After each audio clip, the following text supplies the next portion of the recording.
إذا ما تزال فيك يا مولاي کہ خدا نے انسان پر 3 ولایتوں کو واجب کیا.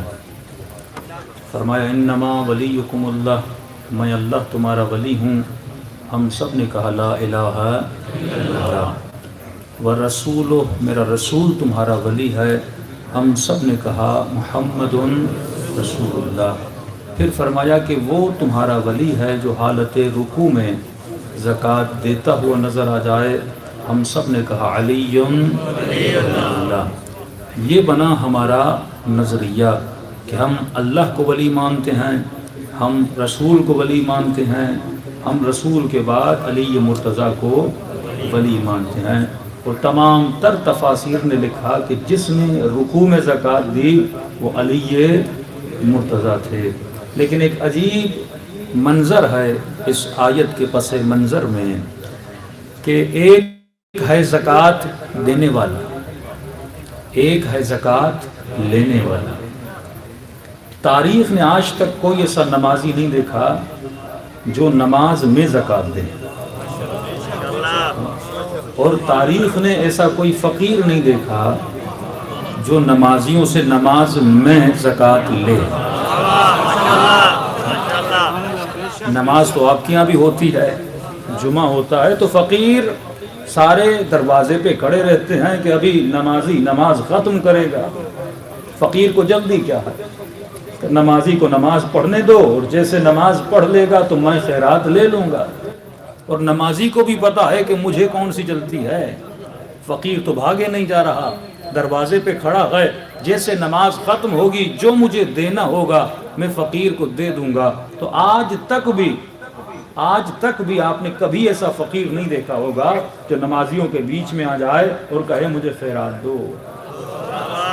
کیونکہ فقیر کو بھی پتا ہے کوئی نمازی نماز کے بیچ میں خیرات کیسے دے گا، نماز ختم ہوگی تو مجھے خیرات دے گا. تو لگ ایسے رہا تھا کہ کہتے ہیں کہ لگ ایسے رہا تھا کہ فقیر کا مزاج بھی الگ ہے، نمازی کا مزاج بھی الگ ہے.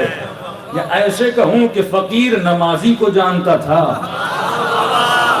نمازی فقیر کو جانتا تھا. علماء نے کہا کیسے نہ جانتا، کیونکہ لینے والا جو جبرائیل تھا دینے والے علی مرتضیٰ تھے. برائے خشنودی علی ابن ابی طالب بلندر صلوات.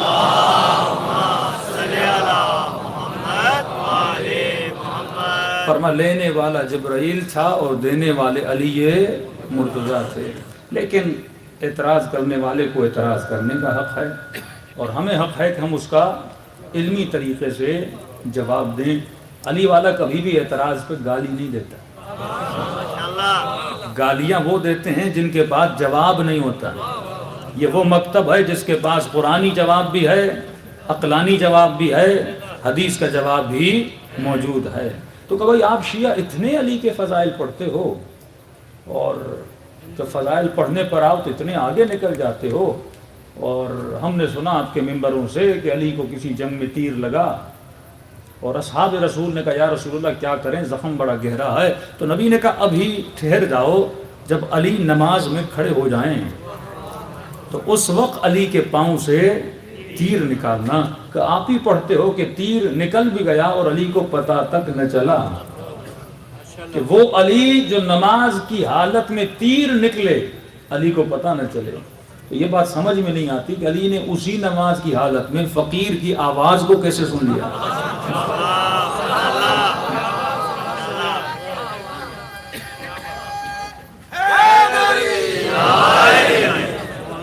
بات تو اتھینٹک ہے نا. جو مولا کو نہیں جانتا اس کے ذہن میں تو سوال پیدا ہوگا. پہلے ان کو پہچنواؤ کہ اہل بیت ہیں کیا، تب ان کو اہل بیت سمجھ میں آئیں گے. اگر ہم ان کو سمجھائیں گے نہیں تب تک ان کو اہل بیت کی سمجھ نہیں آئے گی. تو کہ آپ ایک طرف پڑھتے ہو کہ پاؤں سے تیر نکلا، اور علی حالت نماز میں اتنا حضور خدا میں ہوتے ہیں کہ علی کو پتہ نہیں لگتا کچھ بھی ہو جائے. اور دوسری طرف کہتے ایک فقیر آیا، اس نے آواز دی ہے کوئی خیرات دینے والا، ہے کوئی خیرات دینے والا. علی نے اس کی آواز سن لی۔ اس کے دو جواب ہیں۔ پہلا جواب یہ ہے کہ اگر روایت کو پورا پڑھا جائے تو مسئلہ حل ہو جائے۔ فقیر نے پہلی مرتبہ مانگا، علی نے نہیں دیا۔ اسی فقیر نے دوبارہ مانگا، علی نے نہیں دیا۔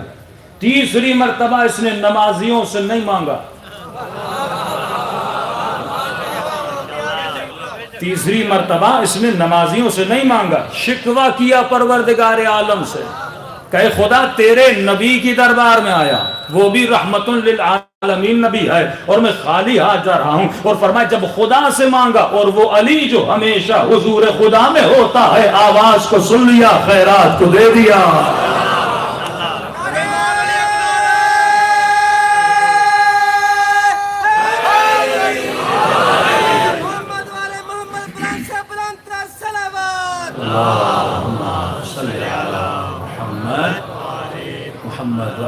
یہ کہوں جیسے خدا سے مانگا تو ید اللہ نے خیرات کو عطا کر دیا، لیکن اعتراض وہیں کا وہیں ہے۔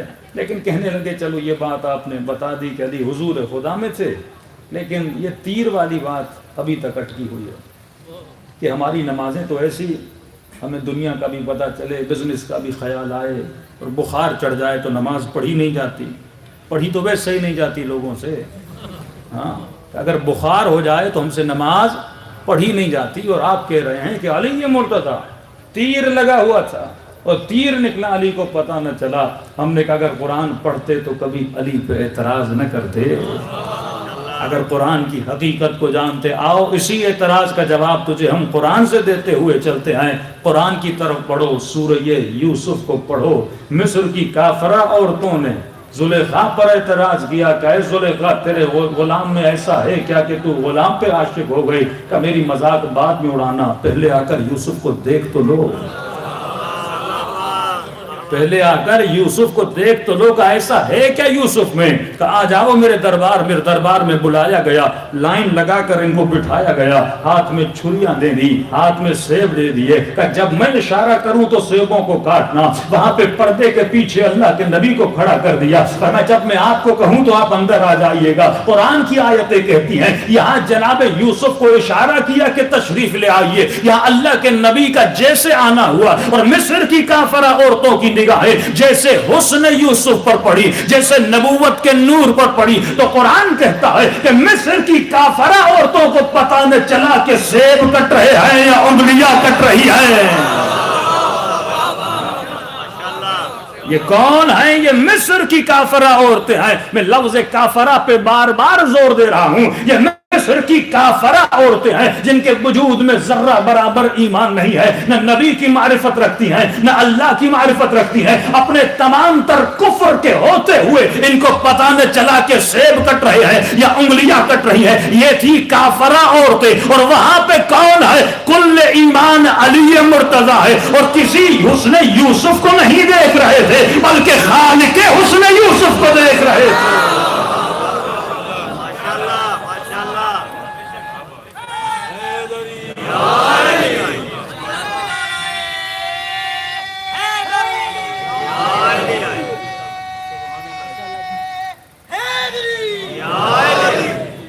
علی کو کیسے پتا چلتا کہ تیر نکلا ہے یا نہیں نکلا؟